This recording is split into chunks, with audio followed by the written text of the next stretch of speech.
I'm Lynn. I'm Amanda. And this is the Pursuit of Badasserie, the podcast. We're cutting through the fluff and cracking open what it really takes to build a business and life that you actually want. No gurus, no gatekeeping, just real talk, big action, and the badass energy you need to scale and slay. Some episodes, it's just us. And sometimes we bring on powerful guests with stories that'll hit home. Either way, this is not about playing small. It's about going all in. Let's get after it.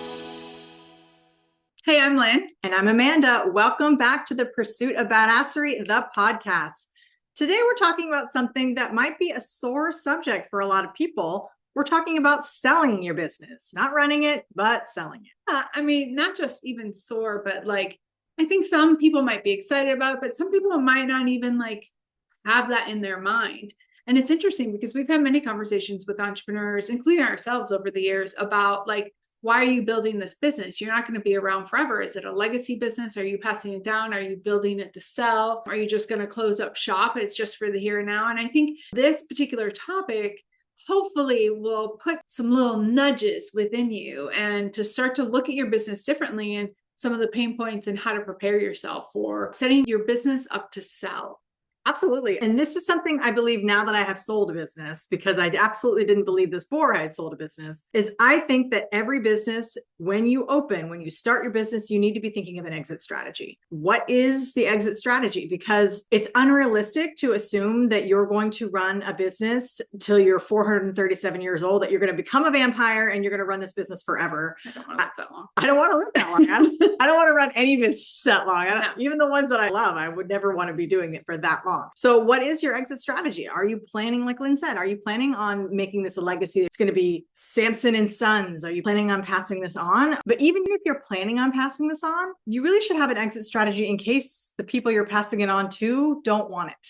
I think a lot of people, there's this disillusionment, oh, I'm going to pass my business on. And then all your kids I don't want it. I don't want to run a funeral business. I don't want to run your mom and pop shop. I don't want that. So being able to then find an exit strategy that works for your business on the off chance your family doesn't want to take it over is another way to pass the business on, because you're passing on the profits, and being able to sell that business once you've passed on is also important. Nobody likes to think about it. I mean, it's like making your funeral arrangements and you're planning what burial plot you're going to have. It's not a sexy thing to talk about. It's not really fun. And this always makes me think of, in college, I was getting a scuba diving certification, and we went for our open water test, and my instructor died in the water with us. So Holy crap. yeah, I know. We're going to start with that. Sorry. Anyway, Did you finish? I did not, because I couldn't. There was this whole thing that blew up because so many people had started and couldn't finish their certification. So you had this business side of things, all these people who had paid money to be certified and hadn't finished their cert. I'm not saying I was not one of those people. I was so sad for him. He was such a nice guy. But then his wife wanted to sell the business, but there were all these contracts. The partner that he had didn't want to sell the business. They had no exit strategy whatsoever, because for them, it was just a love, passion business that they were going to keep forever in the family. And there was absolutely no strategy, no contracts, no partnership agreements, nothing. It could still be going on 30 years later. I don't know how long it's been since I've been in college, but it's been a while. It could still be going on for all I know, because I know that by the time several years later, it was a good 5 years later, that the partner reached out to me again and was like, do you want to try to get your cert? They were still in the process 5 years later. That's insane. And it all came down to who gets the business, what's so going to happen with it, what are all these contracts that are all these handshake deals, all these internal agreements that nobody really had paperwork on. And so when I think of an exit strategy, I think of that. And every time I have personal family involvement with funeral arrangements and so forth, I think about what it's going to look like for the next set of people. This is a very morbid idea, but sometimes you just want to sell your business. I think it's a great example. We both sold businesses across continents, across countries. And I definitely would say that's a great story. Horrible story. Oh, it was heartbreaking. A great story to actually say. I will never forget somebody once telling me, you cannot sell something that you've built that can't be done without you. Right. So a lot of times we build businesses, and I probably chopped that up a little bit, but essentially we build businesses and we have to be the center of the universe in a lot of ways. Even when we kind of transition out of the everyday, it's still hard because we have to have a fiber of that. We're not putting in the work to build the branding, to build the SOPs, and not the branding, but the branding helps. But really the 1, 2, 3s of behind the scenes of how everything is. We're not legitimizing, you're talking about the handshake deals. We met in Hawaii. Hawaii has a lot of handshake deals, and I will say that Hawaii is not the only place that has these, but it is quite common, especially in new businesses. Like they're not thinking of, I will say, if I can back up, is like the things that you're doing to build to sell are also the things that will help you scale and sustain. Listen, we get it. We are doers. We naturally can dive in and figure things out and don't always document. Now we have a team, make sure that they're documenting everything for us.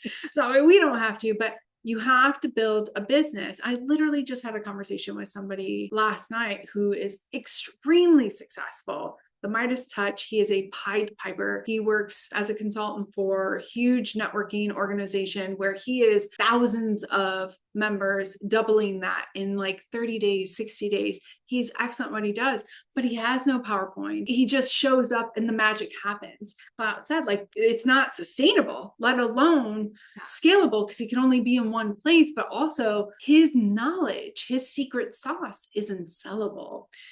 People don't buy McDonald's for the hamburger.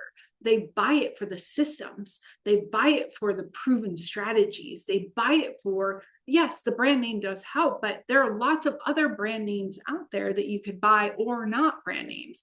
We're kind of jumping all over, but to like build a business that doesn't need to revolve around you. And so that is creating your SOPs. That is having your legal kind of side. And it can be as simple as can be, right?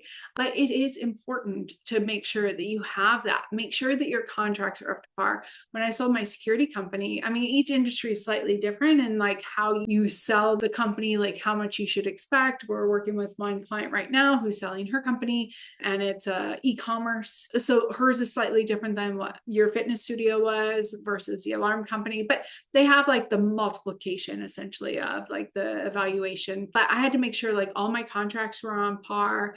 What was in those contracts made a difference in how much money I would get, like how much multiplication I would get, how long the client base was, like what I had in the pipeline, but all that had to be extremely documented. Or not. If it wasn't documented, then I get a lot less because I obviously had contracts and stuff. But because we put in the work to make sure that the things that we had, even though our contracts were a little bit looser than like our competitors, where we didn't lock them in, they could give us 30 days written notice or 60 days written notice versus other people that get locked in for 5 years, that made our value go down. But because of other things that we had, it made our value go up. And so just making sure you have all of that back end stuff like really put in so it doesn't have to revolve around you. And seeing those contracts as the assets that they are. Yeah. Because I mean, there's infinite examples that we can give, but even if you look at like a rental property, that you're selling a piece of property, if you have a long-term renter already in there, that's a much more sellable property to somebody who's trying to get into the rental industry because they already have guaranteed income from the very start. So it's almost like their mortgage is already paid off before they even get into it. It's the same thing with your contracts. And even when it comes down to like the contracts of your employees, if you have a set group of staff and you're negotiating to sell your business, to say, well, yes, you're buying the business, but you're also buying the expertise of all these staff members who've already agreed to sign on, regardless of who's owning the business for the next 5 years. So you've got 5 years of guaranteed employment of these key people. That alone could even double the amount that your business is worth. So really, when you're thinking about selling your business, it's not just, I'm done with this, I'm ready to go, I'm ready to sell, or in some cases, like I need to sell, financial reasons, whatever your reason is behind it. If you take up the time to really think about all the assets and all the things that your business could mean for somebody else, there's a lot more to it than just how much you grossed over the last 2 years. Absolutely. There's so much more to it. And absolutely, it's really important, regardless of whether you're selling it yourself or with a broker, whoever, to look at your business as a whole, not just what it brought in gross, but what it brought in branding, what it has for market reach, what all the things, because it's not just one thing that's going to price out your business. Yes. I love that you said that. I think the only other thing that I would add to all of that is also the relationships that you've built in the industry can help leverage you. And for example, when I was selling the alarm company, I actually had a great relationship with our vendors. I had a great relationship already with our call center and a few other things, like some major players in contracting on the island, obviously, because it's an alarm company, like that helps. And I use that and letters from them, almost letters of reference, as leverage too, as well. So all of that combined, like start today, even if you have no idea if you're going to sell, no idea if it's going to be a legacy, like all of that's important. It helps you be a better business person. It helps you actually be able to scale, and it gives you the ability, because if you start working on it now, even if you have no idea what you're going to do and you're not ready to create the exit strategy, you're still laying the foundations and the fundamentals that would enable you to be able to sell if you wanted to, or pass it even on, like even as an exit strategy, passing it on as a legacy business, that can happen as well easier. I will say, like, especially being in Southeast Asia, I've been diving more into like the family businesses, and they are on a decline, like a lot, especially this generation coming up, like they don't want to take over their family business. And I know a lot of businesses now too, and usually family businesses kind of go south around the third or fourth generation. It's because they're trying to change too many things or whatever. But we're definitely in a season where family businesses are kind of like taking a decline. So in my opinion, you want that contingency plan, regardless if you think it's going to be a legacy business or not. And again, everything that we're telling you will absolutely help you sustain and scale a business regardless. So it's just being prepared for that. Let's talk about some sabotages that people do. This is my favorite. And believe me, we definitely had these too, but some sabotages that people do when they're thinking about selling their business or in the process of talking themselves down on the price because they're in a bad place, regardless of the reason. Some people, there's many reasons that people will sell a business, but a lot of times it is because something bad has happened, whether the business isn't doing well, their personal life isn't doing well. If the exit strategy is coming from a negative place, they suddenly start to devalue their business just because they're not in a good place. I didn't make enough money from this business, so the business isn't worth more. No, just because you're done with it emotionally, just because you didn't make as much as you thought you could make, doesn't mean that the right person couldn't come in and quadruple the profits in a year. Which you did. Which I did. I've done it before. So you've got to look at your business from a purely logical fact standpoint and not from the emotional capacity that you have placed on it. Your business is not the emotions you have in it. If that were the case, baby. Oh yeah, if that were the case, then every business would be sold for $500 million because emotionally you are attached to that business. Even if you are on the way out, most people who had this passion business are a little bit emotionally attached. Even if it was your father's business and you don't want it, you're still emotionally attached to your father's legacy. So there's a lot of that emotional attachment that people will take on when they're selling a business. And that is absolutely sabotaging your ability to see the true value of your business and to let go of it to the right person or even to the wrong person if the money is right. So you've got to kind of separate out what are your reasons to sell? Why are you selling? But I think devaluing your own business because of your emotional attachment is one of the number one saboteurs. I love that. And I would say the other side as well is that a lot of people think it's their baby. They've invested all this time. Yes. So you have one or the other. It's true. Really, where they're over evaluating because they put all this money in and really that's not the market value. We're not saying that you can't negotiate and get more and like,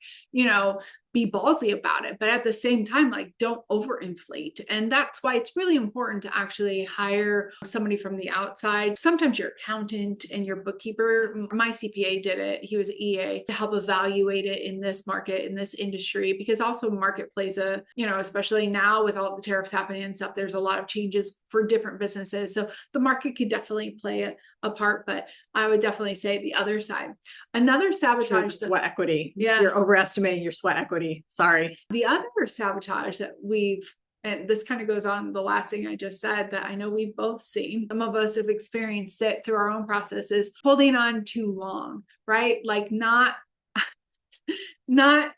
selling, like letting go. Even when you're in the process, we've seen this a lot, and where some of the conversations are sabotaged because really they're not ready to let go. They have that hang on it.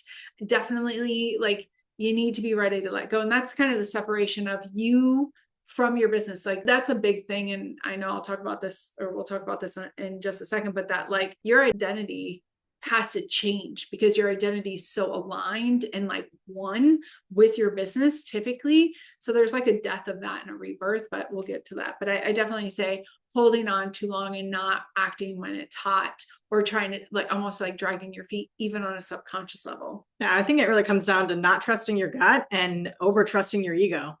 I think a lot of times because you have so much identity pulled into your business, you're selling it, suddenly there could be that thought that, oh, the business is failing, even if it's not, because that failure is ingrained in you. So you're letting your ego get in the way, or you're trying to find the exact right person. So you're trying to people please, like, oh, I don't want to leave my clients to somebody I don't like. It's not really your job to say whether or not they're going to like somebody else that takes over. And it's not your job to assume they're not going to like somebody just because they're not you. That's your ego taking over. Sorry, it is. To drag it on because you're not following your gut. I mean, if I'm honest, I should have sold it 5 years before I sold it. I held on to it, even though it was doing well. I mean, it was doing so well. Yeah. I held on to it. And even when I decided to sell it, I held off from talking about it and really getting it sold because ego got in the way. It just dragged on forever. And I lost money because of it. Hands down, I lost money. And the reason I lost money was absolutely related to COVID, just in the timing. I put my business on the market 2 weeks before the business was closed down due to COVID. So that was just really, really crappy timing. However, even still, had I sold it 6 months, a year before, 5 years before, like I had planned, I would have had a significantly more money raised from it because it's just of the way I was positioning myself. So ego. Well, and if I can, since you brought it up, she actually had been starting to talk about and having interviews, because I remember being a part 6 months prior to selling that business. But that goes to another point that I want to make, and that's why I want to bring it up, is when you're so secretive or so like not, you have to be transparent. I mean, there's times for everything in the selling of a business, but I think that also like added to your dragging of the feet, which is very common. The other side would be people give too much information, which can devalue you, and then they have too much leverage to like leverage over you. But I definitely agree with that. I think another one also is when I was ready, and I knew I actually hired somebody to take over. And so I was grooming them. They became the manager. I was putting all of my eggs in their basket. And then last minute, they backed out. Yeah. Now, because I was well liked in the industry, I was able to find somebody. I ended up getting screwed out of a lot of money. One other thing we're going to talk about, but making sure like you're being respectful, but you are not putting all of your eggs in one basket until you have an agreement, until you have those NDAs or whatever, and some kind of letter of intent, because that can really put you in a pinch. For me, it did work out. It hurt. Especially because I was friends with this individual, and nothing against them. Like I understand, but it hurt and it was frustrating. And I was leaving the state, which actually put me in a bad position to be able to negotiate for more, even though I was still able to run things. So it's kind of something else. Yeah. And I will say along those lines of being too nice in a sale. And I say this because that's me. Well, that was you for sure. But I have a client who was selling a business, assumed everybody who was wanting to look at the business had the best intentions. Anybody who came to me and said, I am interested in your business, really was interested or qualified to look at the business. And so she had this like online NDA. She just had people sign, and then she would hand over her tax return. Like she didn't even black out any. Oh my. Oh, it was, when I came in, it was the worst. Didn't even black out anything, didn't redact a single thing, like not a social security number, a business ID, like nothing. She was so trusting. And it came to find out that it was actually a couple of her competitors look at her back end. They wanted to see her systems. They wanted to see her books. They wanted to steal her clients. They wanted to look at everything. And it was like, by the time I came in, I mean, not to say like she was lucky I came in, but she was lucky I came in, because she would have lost it all. She would have lost it all. She would have lost absolutely everything that 100%. She had to sell. And so having those systems, I'm not saying you have to distrust every single person who looks at your business, but don't be overly accommodating with all of your proprietary information. Don't give it out to everybody, and don't assume that people are qualified and 100%. That they really have the correct intentions. Like that's just not how it is. Particularly the more valuable your business is, the more people want to peek under the hood. Like people want to look, they want to peek at the Christmas presents before they open them. Like that's a thing. So I agree. Okay. Don't be too nice. Damn. Oh, it was so. I can't even imagine. Okay. So another thing is kind of like a house. When you're selling a house, there's a time to invest to make it prettier, to stand out. And then there's a time to restrain and not put money into it.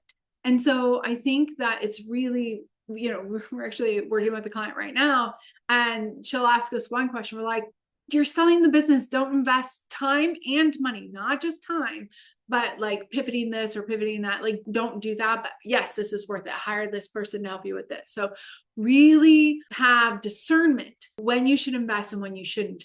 And also like starting something new right as you're selling it. Most of the time, it's not a good idea. We're not saying all the time, but most of the time it's not a good idea unless like there's a foolproof plan, like it's guaranteed, which nothing in life is guaranteed, but like you have that certainty, because especially with that direction, like if it's a new direction, essentially, if I go back to the house analogy, it's like painting your kids' bedrooms with the special paint that your kids love, but maybe the next family isn't going to want that. It's the same kind of idea. Yeah. I mean, it's okay to paint all the walls white, but don't put in a new pool. Yeah. Think about strategically, like, yes, maybe you could get a little bit more money on the market because that house has a pool, but maybe the people don't want a pool. So think of it from that perspective of when you're thinking about building a new system or adding on to business, buying new equipment, whatever it is that you're trying to do that you think is going to help sell your business, it might not be what the next person wants. So think of it as much more, I want to say superficial, because there are some things that you do need to clean up. And it's not always going to be as easy as a new paint color, but it shouldn't be integral, like pulling up the foundation and moving the house 2 doors down. Unless it's absolutely necessary in order to sell the business. And you have to think about it critically, not emotionally. What really 100% needs to be fixed. And that could be something that an outside person can also consult on. 100%. Because it might be hard to see it. You've been in the business for 50 years. It's hard to see. 100%. I agree. And I think that brings us probably to our last point. I feel like we can always go on and on. Oh, yeah. But hire professionals, have legit people looking over your contracts, have legit NDAs. Listen, we love AI, but AI is not a legit lawyer. It does not have the legal mumbo jumbo. And I got screwed out of contract, and I had real people like looking over it. And there were a couple of things that actually contributed to it, including me being a little too nice sometimes and being a little laxed in some of it and allowing too much time to pass for certain things. And I see where I went awry. However, like having that, and it's not just legal, it is having a consultant or having a broker. You know, people hire us all the time to just kind of help walk them through it and become detached emotionally from it, to see it from more of an operational and an asset versus an emotional, like attachment, like your baby. So it's really important to hire professionals. That is where you definitely need to be investing and get your books straight. Like that's another crucial one about the investment, making sure your books are straight. They should always be straight, but be extra straight for 3 years. That 3 years before your sale, whatever that looks like, that's going to be the most crucial. That's what everyone's going to ask to see. So if you're going to invest a little extra time in a bookkeeper or something, that's what I would have them do, is have them look at your books, make sure it's accurate, make sure all that like under the table money has a route, anything that you may have paid yourself just in benefits as an owner, like all those things need to be much more clear so that people can see where they might be able to save money or add on to the value of their business. So like maybe on paper you made $100, but you also took a $50,000 trip to the Bahamas for a work trip. Like that factors into what you were paid. So absolutely, all those little things that I'm not saying that small business owners don't cook the books or are cooking the books. I'm just saying that we all make adjustments in what we feel is a business expense or not. And so you want to make sure it's very clear how much your business is actually worth. I agree. Even if you want to sell in 6 months, you can have a CPA or an accountant clean up your books for the past 3 years. So essentially they backlog. They don't always, like, obviously most will want to see some kind of tax stuff, but if they're seeing real data, I think everybody knows that there's a variation, like a scale, 50 shades of gray of how people like even from books. Even from accountant to accountant. If I give my tax 100%. to one accountant to another, they're going to have different deductions on their, oh, was this an advertising expense or was this it varies. So it's written within tax law, at least within the United States, it's written within tax law that there is a bit of a wiggle room there because people can classify things in different places. Yeah. So it's not illegal. Yeah. Usually. All right. So just to wrap this up, like it is really important for you to set yourself up for success regardless. And we know that a lot of businesses nowadays are very like in the moment, instant gratification, and not really, you're not looking at it from a scalable or sellable way, or even a sustainable way. Like you're in the feels, you're getting all of this attention and you're loving it, but you're not planning for the future. And guess what? That can be taken away from you in an instant. Look at all of the people who've gotten canceled and then lose everything like within a month. right? And so that can happen to you. Don't think you're invincible. So these things that we talked about today are definitely things that can help you scale, that can help you sustain, but definitely help you sell in the future if you want to. But then you have more of a foundation and fundamentals to be able to sell, because they buy the systems, they buy the operations, not the emotion, not the brand. Typically, the brand is a bonus. They're not buying your late nights. They're not buying all the tears of the crying in the shower. That's not what they're buying. They're buying a real business that has real numbers. So try to take your emotions out of it as much as possible. Absolutely. And if you need help, if you are selling your business or considering selling your business, give us a call, text, whatever you want to do. Yeah. We are happy to answer some questions about that and help you through that, because it is emotionally draining. Even if you're not terribly emotional, or you think that you're not terribly emotional about your business, it is emotionally draining. It is a lot to contend with, and you do need help. It's okay to ask for help from a professional. Yeah, absolutely. Please share this with your audience, with your network, especially those in small business or even in big business, because I've worked with some big businesses who don't have an exit plan, exit strategy either. If you're not planning, it could be taken away from you in an instant. So we want you to have sustainability, scalability, and sellability with your business. And your friends. So pass it along, subscribe. Absolutely. Until next time, folks, get after it. Thanks for tuning in, but remember, listening is not doing. Take what you heard today and move. Share the episode, leave us a review, and tag us when you take action. Head over to thepursuitofbadasserie.com and see how we're helping entrepreneurs get results without the fluff. Until next time, let's get after it.